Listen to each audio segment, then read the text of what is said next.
conversation from what I heard, and sure, it might just be for an hour or maybe 2 hours, but I think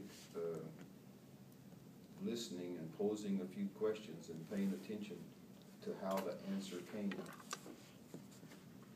told me a lot. Both of you come from very different industries, and we have a class full of people who are interested in all different fields and careers. I was hoping you guys could just give us kind of like a brief description of what it's like to work in the software industry or in the banking and investing industry.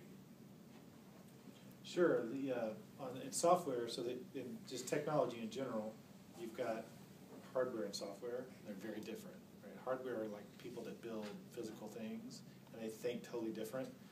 Distribution, selling, everything's totally different than the people that sell software. In my industry, it changes like every 6 months, if not faster. So the person that's on top, it's like Google, believe it or not. When you fast forward 10 years or so, they'll be kind of a so what, right? Or they may not be. They may buck the trend like Apple and come back and be amazing or whatever. But for the most part, you just sort of have this churn, and someone gets to the top, then they go down to the bottom. It doesn't mean it's a bad business. It's just they're not what's hot right now. So things change a lot. So you have to stay on top of that change. It's probably the hardest thing. You have to know what's going on. You're in a constant search for the best talent. So as a software company, you're really, you have to have good ideas that people will pay for. Then you have to have the people that can build those ideas. So the engineers that are probably some in this building, I don't know where the computer science folks hang out, but the folks that are in those classes are the folks that can build the stuff that software companies need. And so finding the right guys that sort of just get it and can be really productive and be great members is another big challenge in our industry, because it's highly competitive. You have guys like Google that have billions of dollars that they can come into Austin market and be like, hey, we're going to do this thing called deals now, and we want all the best developers in Austin to come to Google, and they're willing to pay 2x what you have. So then how do you compete, right? So that's pretty much my world. It changes a lot. It's very fluid. It's also very fun because you can be, you can create a business really fast in software, which is great. But you can also lose one really fast. I think that's probably the best description. I mean, there's a million different types of software companies. You've got big ones like Microsoft that sell to big companies. You've got IBM. It's a software company as well. They sell big, probably billions of dollars worth of software to big companies. Then you have small software providers, so ones like myself that provide software for a niche. So it kind of runs the gamut on the size and your target industry as well, or your target market. But it does change a lot, and it changes fast. One that the banking or finance industry doesn't change nearly as fast as software or systems, but we are dependent upon what I would call the systems support to carry out the two major functions, really the three major functions. If you have to look at it as a bank. We borrow money from people every day. When they make a deposit, basically they're loaning us their money. Could be just for overnight. So we need people who feel comfortable with that kind of balance sheet, because we have to take that money into what's our own and either loan it to people or make investments. So what we're looking for in terms of people, especially if you're independent, and we are independent, what that means is our stock is not publicly traded. We are closely held by people in and around San Antonio. We're looking for people who want to do as much as they can take it, what would I call it, almost personal. And we see as our mission to grow the very best people we can and then pay them more than competitively than the big guys, okay? Because in a situation like Jefferson's, the independent bank, you know, our competitors are the Wells Fargos and the Chases and the big guys. And so the only way for us really to beat them is to have better players,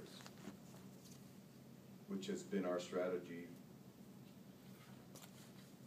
I think if you went all the way back to the days when Jefferson Bank was entrepreneurial, when it was hatched, you know, I think that has been the owner's strategy all along for 65 years.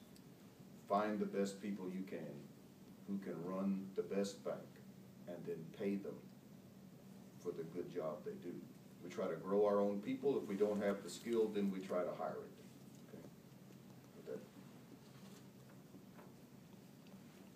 there's the multitude of possibilities. You know, we rely upon data processing type service to the nth degree, but then we have to turn that data into something where you deal with people. Right. And we're looking for the folks who can deal with people. You both have talked about really important pieces of advice is learn by doing, and we learned that one in 7 people, like if 7 people have an idea about starting a new business, 1 person will turn inaction into action. What would you say is that factor that 1 person has that the 7 people don't? A lot of people want to have their own businesses, but what is the transition from inaction to action that starts the learn by doing, gets them out there, and gets the business 1 step closer to becoming reality? Is that 7 people with the same idea? Like, no, it's just 7 people that think being an entrepreneur might be cool. One of them actually does something about it and makes moves and, you know, learns by doing, actually does, like, takes step towards making the business a reality. What do you think is what it takes to be the one instead of the other 6? My personal experience is I know a lot of entrepreneurs. I know a lot of people that are not yet but want to be. And maybe part of that, the 6 that just didn't make it.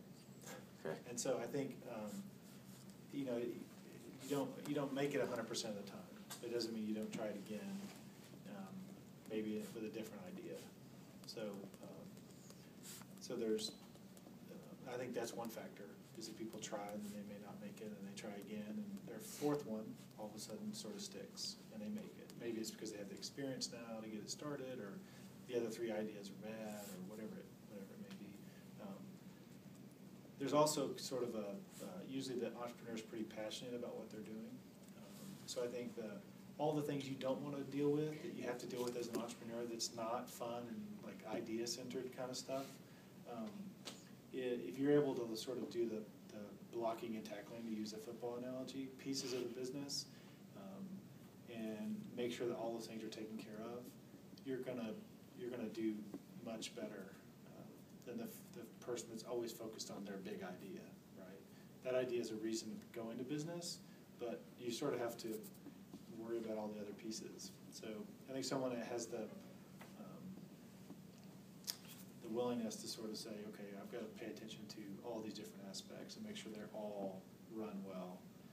They all make sense. They all are going to help me get to some number.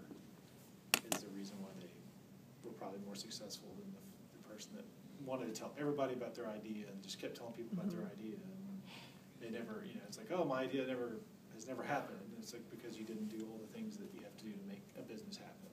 You know? Okay. I think businesses are probably 10% different at the top, and the other parts at the bottom are all the same, and it's those parts that have to be operating well in order to perform. So. Okay, so like mental toughness and attention to detail, basically for your business, like not giving up, and then learning every aspect of it. Yeah, exactly. Having a well-designed plan, and then sticking to that plan. Okay.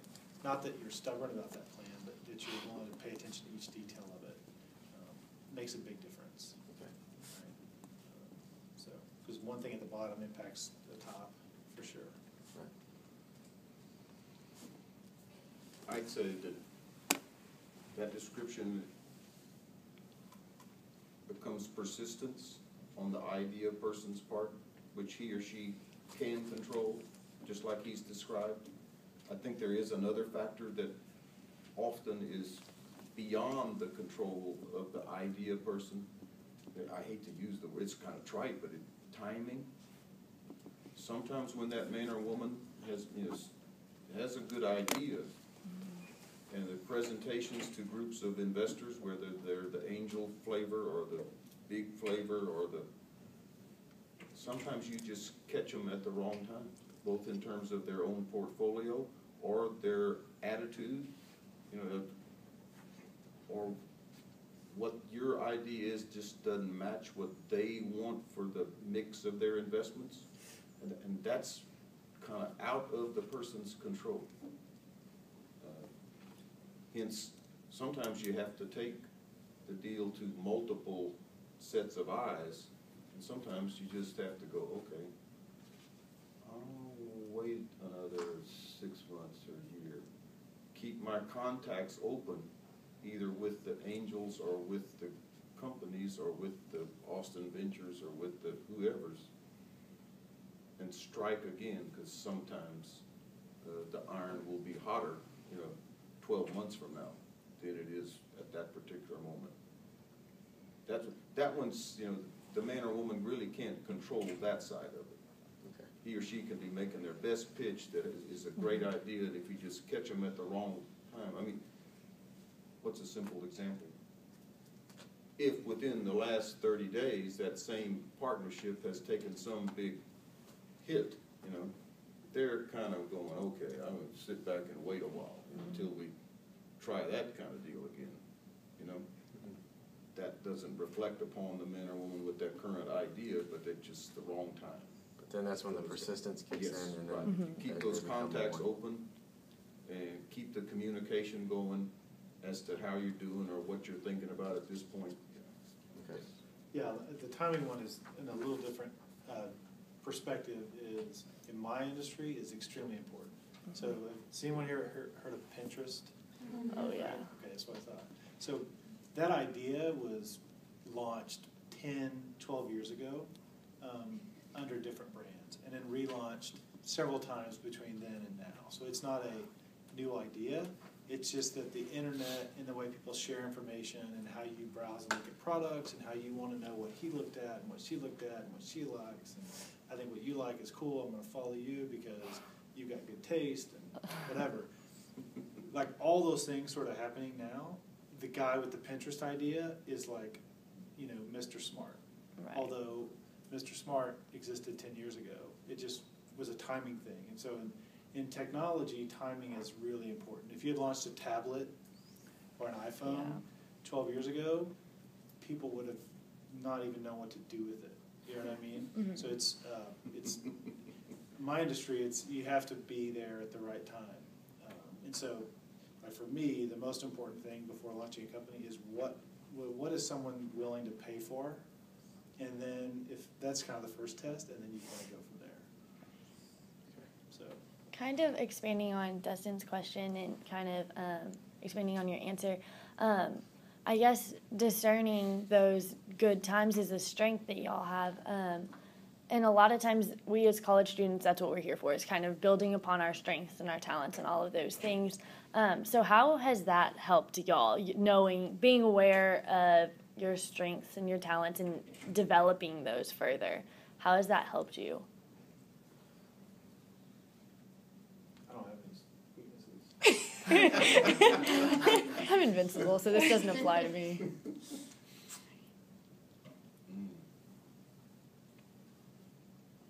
The two weaknesses that I've already touched on were, one, not exactly the best salesperson, Mm-hmm. and then two, sometimes get into a rush, okay? What I've tried to do, especially with the rush thing, Mm-hmm. is just tell myself, in